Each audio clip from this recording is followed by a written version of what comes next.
Magandang araw mga kababayan, ang inyong Tactical Operation Wing West mula sa pangunguna ng Office of the Directorate for Civil Military Operations ay nakapagsagawa ng 25 aktibidad para sa buwan ng Enero. Nakalahok ang ating wing sa Career Guidance Program ng Salve Regina School of Palawan Incorporated na ginanap sa SRPI Miraflores Compound, Barangay Tinigiban, Puerto Princesa City noong ika-28 ng Enero. Nagsagawa ang ating wing ng turnover ng 4 na trash bins sa Tarumpitao Elementary School at sa TACP Rizal na matatagpuan sa Barangay Punta Baja Rizal, Palawan noong ika-29 ng Enero. Nakilahok ang ating wing bilang tagapagsalita sa Lives in the Service, Heart at Home, a symposium on the daily life and the responsibilities of men in uniform na ginanap sa Palawan National High School, Puerto Princesa City noong ika-30 ng Enero. Alam niyo ba na ang Palawan fruit bat ay isang uri ng malaking paniki na matatagpuan lamang sa lalawigan ng Palawan?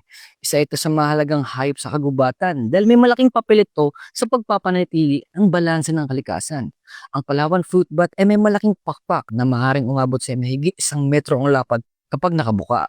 Meron itong mahabang nguso at malaking mata. Hindi tulad ng ibang uri ng paniki na kumakain ng insekto. Ito ay kumakain ng mga prutas, nektar ng bulaklak.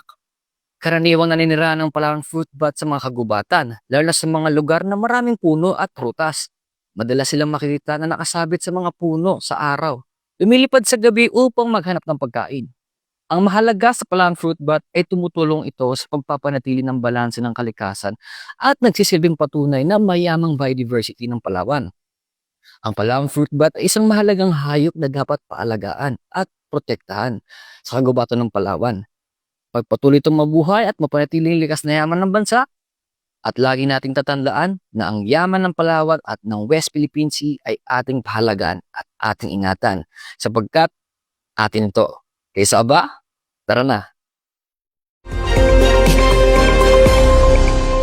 Nagsagawa rin ang ating wing ng mga radio hostings sa Palawan Island Network para sa programang Hukbong Himpapawid ng Palawenyo at sa DZIP Radio Palawenyo para sa programang Bayanihan para sa buwan ng Enero.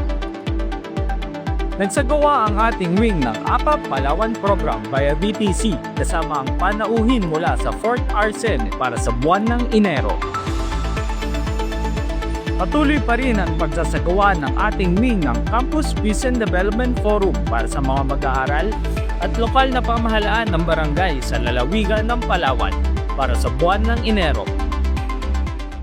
Muli ako si Erman 2nd Class Landicho, nagbabalita mula sa tahanan ng Tactical Operation Wing West.